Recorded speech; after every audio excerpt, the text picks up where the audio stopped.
I created my own path for myself, and I made it I was very intentional with the life that I wanted to create for myself and the life that I wanted to live, and I knew who I was and wasn't going to be. And I could have easily, fall victim to the stereotypes and the situations that a lot of young black men, black women fall victim to growing up in the city. But that's just not something I was gonna allow for myself. That's not something my parents were gonna allow for, we're gonna allow for me. What you drink, yeah. Sapphire Bombay, only what you think, yeah. Looks like we'll be tied up for some weeks, yeah. Lockdown, can't see no end. Top down, but we rollin', we all in. What you drink, yeah. Sapphire Bombay, only what you think, yeah. Looks like we'll be tied up for some weeks, yeah. Lockdown, can't see no end. Top down, but we pouring, we all in. I'm taking it slow, ain't no time for no hold up. I thrust in it slow, then the would be that up. Bust a cloud like a bomb, yeah, I'm up before. Welcome. Long time. Episode 1. We finally made it. We finally arrived. Per my last the podcast, we are here. I know you all have been just waiting, right? You just been anticipating this amazing drop, and we're finally arriving with that shit on. So let's get into it, man. I'm so excited, and I'm probably gonna talk out my ass a little bit, to be honest.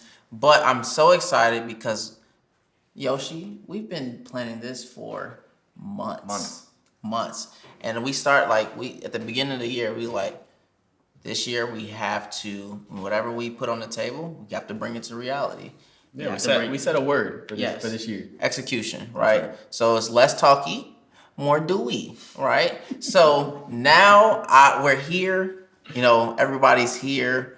We got some amazing people on for episode. This whole season. The season's actually about to be crazy. Yeah, I can't wait. The season has to be, it's going to be insane. And I'm so excited for you all to see it. But today, episode 1, I really want to get into one, just for the people out here who don't know us. Who are we? Right. And then why are we doing this, Yeah. So I'll start, for all you sexy people out there who don't know who I am.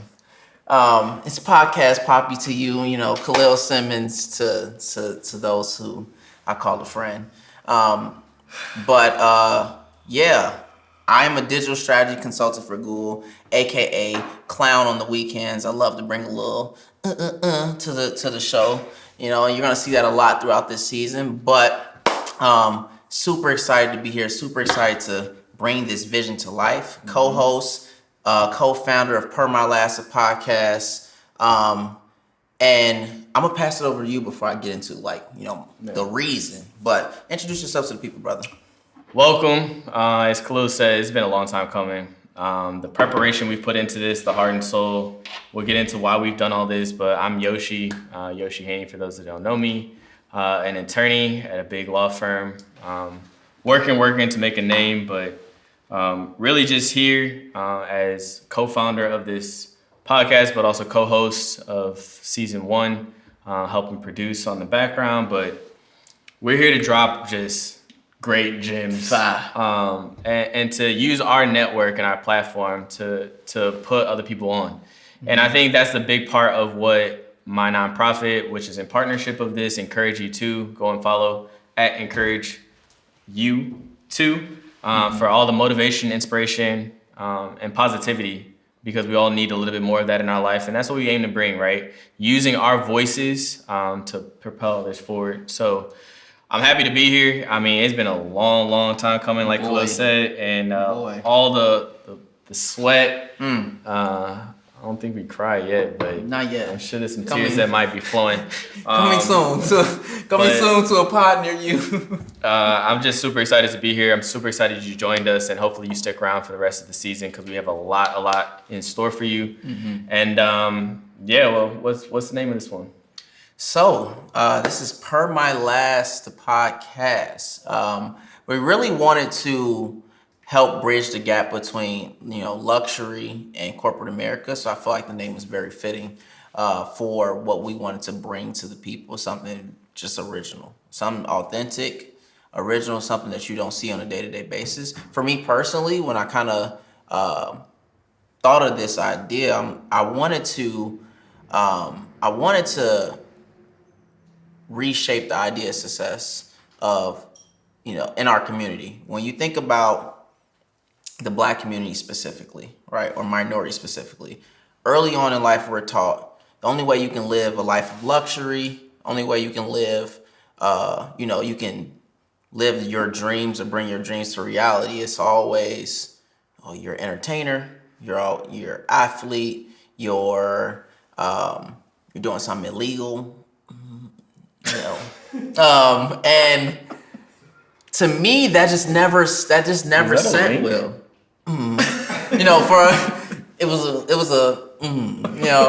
But for me that just never sat well with me, because I was like, growing up, I'm from the south side of Chicago, right? I've seen a lot of shit. And in that, span of my 26 years being on this earth, I never was the type that's going to do, I'm risk averse. I don't break the law. I wear my seatbelt when I drive, that's not me. And then, I played sports and realized, in high school that probably not going to the league. So, and then when you think about entertainment, I'm not a comedian. I might be a little funny sometimes, but I'm not a comedian. I'm not an actor.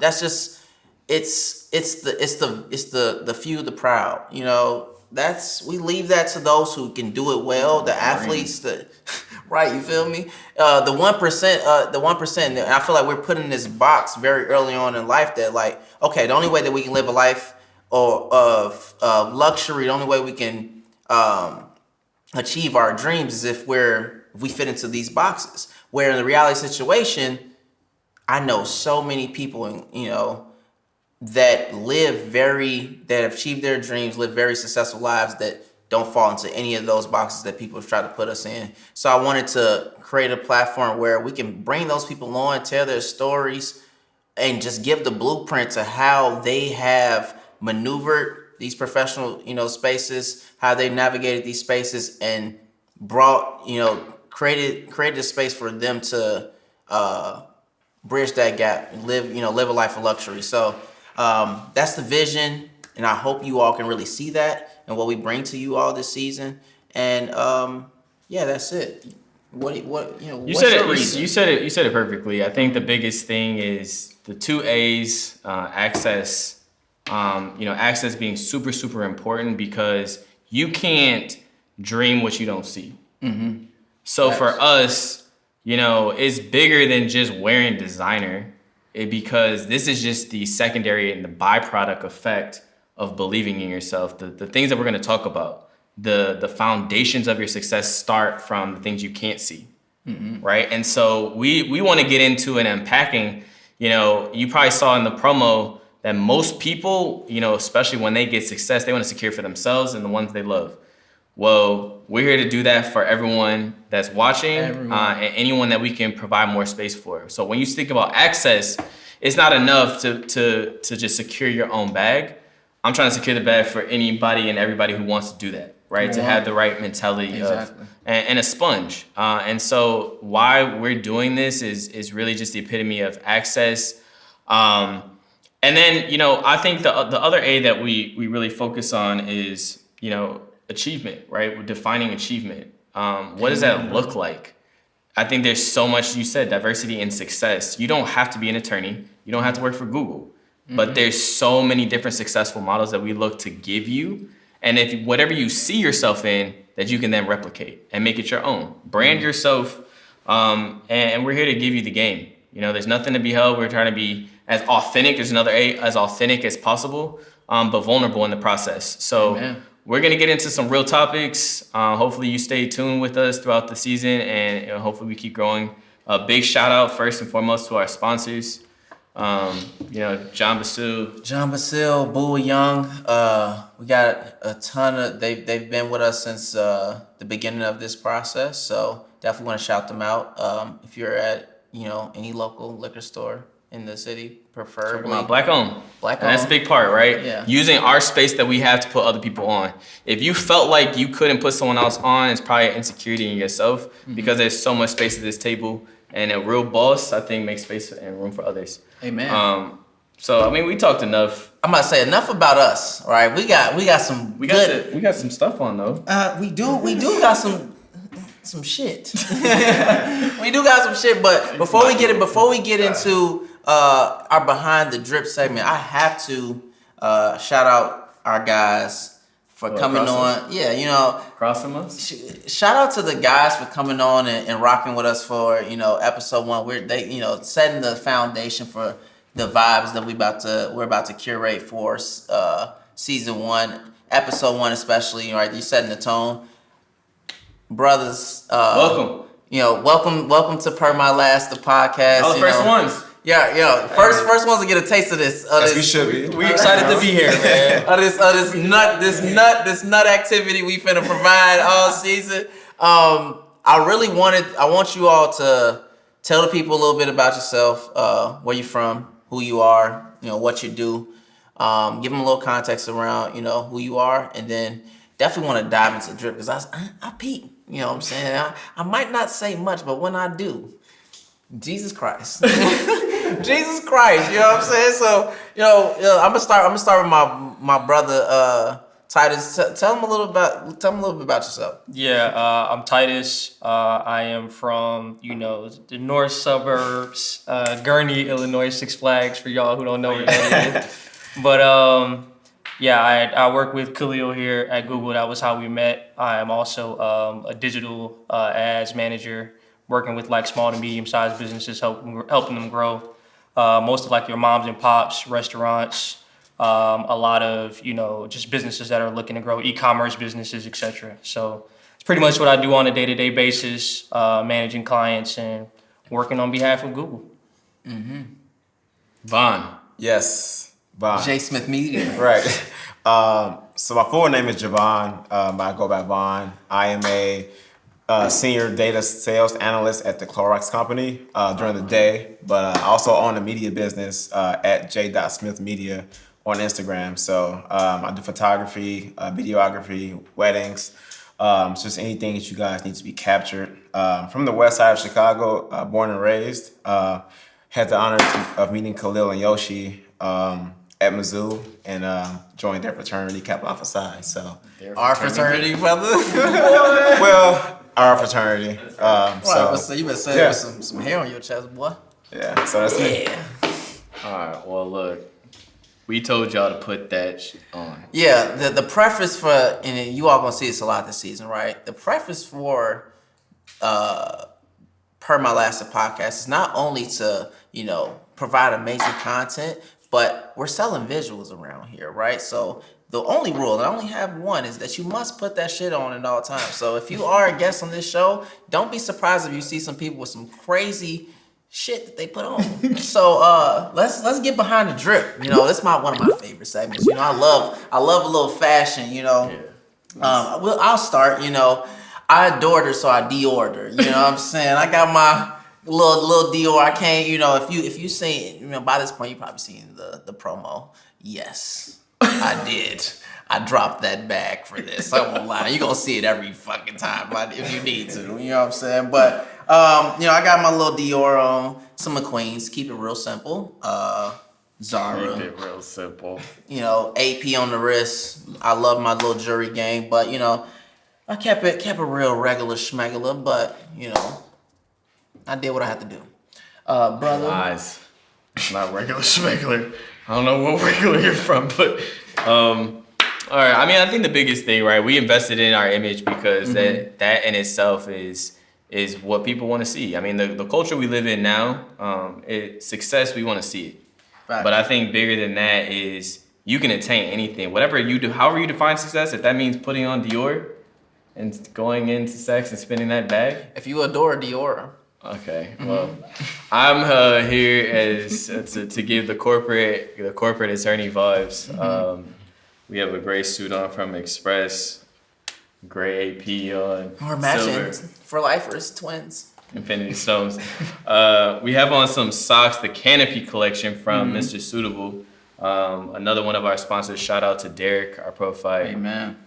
We hope to have him on in the season. But then we have on some red bottoms. I'm about to say, because look, I put the new 4Gs on the Jeep. We were trapping real hard, so the feet got bloody. Oh my God. Amen. But we're here. And it's all in the accessories. Mr. Suitable in the pocket square as well. Amen. But it's not about us. It's not.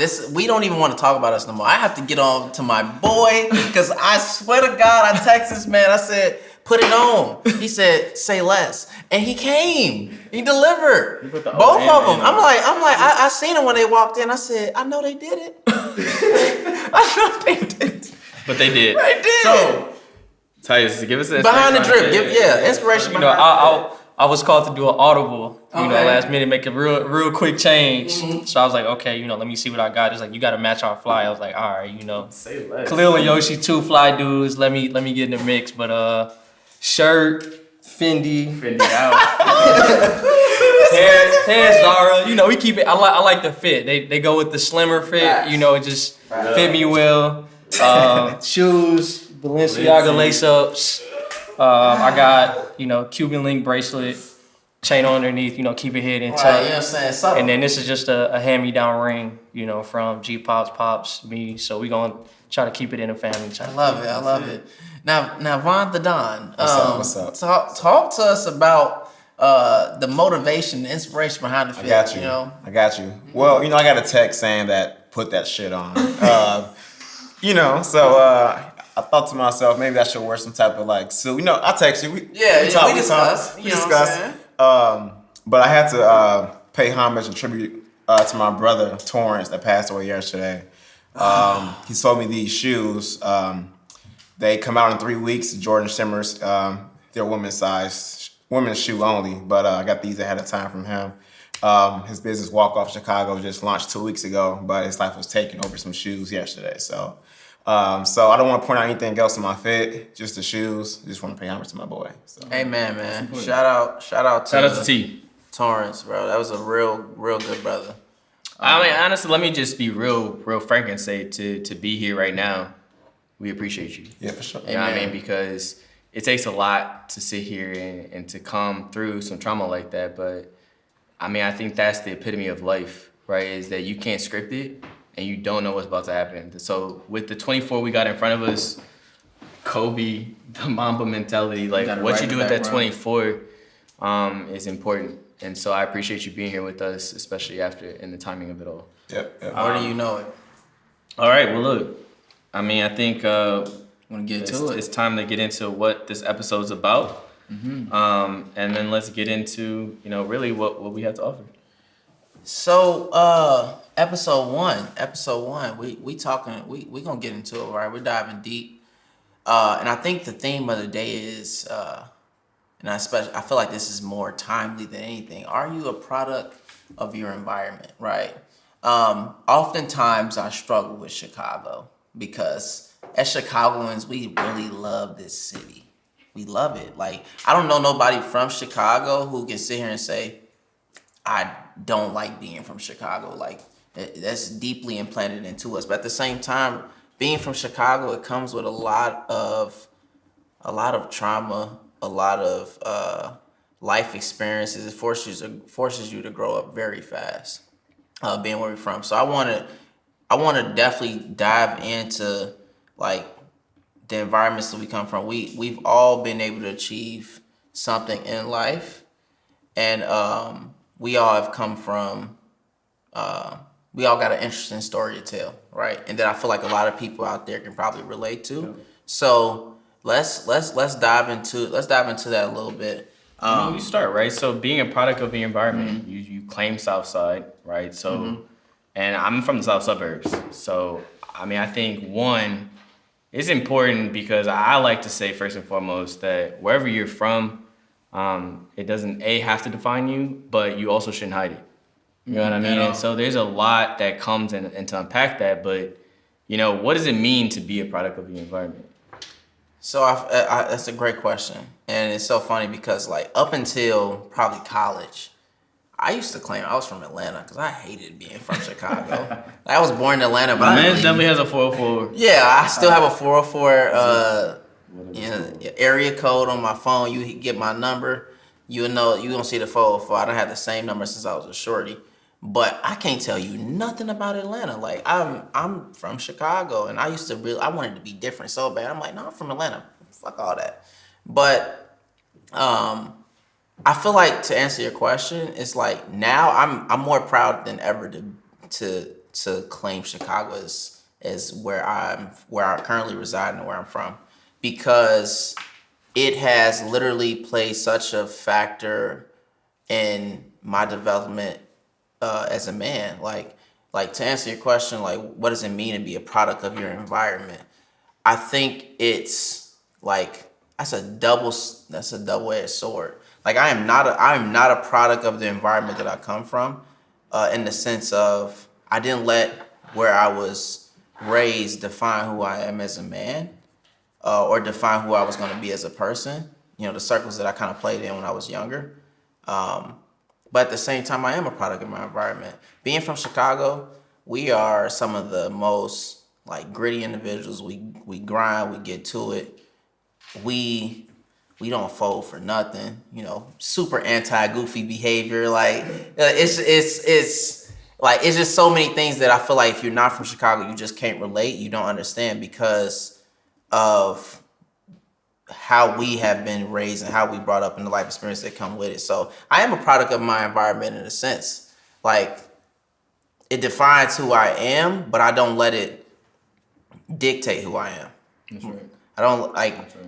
I created my own path for myself, and I made it I was very intentional with the life that I wanted to create for myself and the life that I wanted to live, and I knew who I was and wasn't going to be. And I could have easily, fall victim to the stereotypes and the situations that a lot of, young black men, black women fall victim to growing up in the city.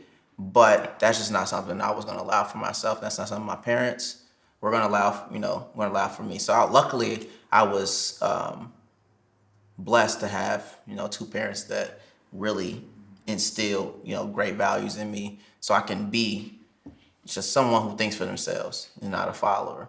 And it kind of, shaped the path that I'm on today. So like I said, to answer your question, I think being a product of your environment, I think we all are products of our environment, but how do you wear that? Right? Are you going to let that dictate the person you are? Or are you going to wear it as a badge of honor in a sense? I mean, and to iterate that, right, you're talking about being the pen to your own story. Mm-hmm. Just because you start off a certain way, you have the pen in your hand to write at the ending. You know what I'm saying? So what that looks like for you can be completely different. We all start in the same spot. If you're from the south side, the west side, like being from that, your starting point's the same, but where do you finish is the question, right? And so defining that, and really why we invited y'all is what does that look like? And so we're gonna have you sort of answer that question of like, what does that mean to you? Where do you come from? What's typical of your environment? But what mentality did you bring to that to change it, right? Because it's one thing to start in a certain place, but how you end is important. So facts, y'all could have easily ended up like a lot of people who come from where we come from. Like, right. What made you different, to be honest? Like, what made you say, I don't want to, that's not the life for me. I know there's something better for me out there. And matter of fact, right, to be from where we are, to be black men, like the whole point of this is to redefine the narrative, right? Because you hear Chicago, and to have two black men, you hear black man. You hear Chicago, oh, are you from 63rd? Take me to the O. Like, nobody. Nah. So, I mean, I think, in defining that narrative of what that looks like, I'm really interested to sort of see, like, what stigmas were placed on you, and how did you, what does that mean, and how did you get to where you are? Because y'all are in two prominent companies. And should be very proud of it. And they should say, you weren't supposed to be here. So talk to us. For sure. So I grew up, in a very suburban environment. Kind of what you mentioned, Khalil, like two parents who really had a hand in my life and really had a vision for me growing up. I'm from a place where like a lot of people are more complacent, real suburban, right? So most people that, graduate, especially I'll say most people of color where, that graduate where I'm from, everybody might get like, a simple job after high school, whatever that may be, but nothing too extravagant. And it's like, you kind of get a job, you settle down, you live life, so on and so forth. And a lot of it is just due to, people thinking that oftentimes like people in the suburbs or Black people, we have all of these resources and things like that, but that's really not like the case all the time. Mm-hmm. And so everybody, I think, needs somebody that's willing to, invest in them. But I was lucky enough to have somebody who was like, nah, after graduation, like there's college for you, so on and so forth. And so I was fortunate enough to have that behind me, although, growing up, I didn't really see it. I couldn't really understand, the path that was like kind of being, created for me. But, it just took some time for me to really get to it. And we'll get into like, some of the choices and the mistakes and things that I made. Yeah, things that I made along the way to really learn from that. But I think that was really it for me. It was like, not really accepting that sense of complacency of like, okay, cool, I'll stay at home for a while, get a job, figure it out, and then just kind of move up through the ranks from there. So yeah, that was it. I think just more for me, for the most part, was not accepting that. When folks meet me, they ask where I'm from. I say the West Side of Chicago. They're always surprised because a person from the West Side, a Black male from the West Side, should look a certain way, should dress a certain way, should talk a certain way. So I mean, so for me, growing up, it was tough, because I didn't really realize that people thought about the West Side a certain way. I just knew what I was in. I knew how I wanted to change the West Side, So, like before I even left, like 8th grade, I lost 5 friends to like gun violence. So, for me, it was like, it's just happening everywhere around me. It's like I have to be different. Like I have to figure out a way that this has to like stop, or I have to be some type of change. So, luckily, I had parents who didn't allow me to do certain things and go certain places and was always like on me about certain things. But at the same time, it's like I also have family members who didn't go to college. They're out doing some things that they shouldn't be doing, things of that nature. So that's all I really see as well. But the thing that really drove me is how I want to kind of change things for people around me. And that still drives me. So yes, I'm a product of my environment essentially, but I'm also someone who wants to see change from my environment at the same time. So. Well, we're going to get into exactly what all that looks like. But y'all are going to have to wait because we'll be back next episode. Word from our sponsor. What you drink, yeah. Sapphire Bombay, only what you think, yeah. Looks like we'll be tied up for some weeks, yeah. Lockdown, can't see no end. Top down, but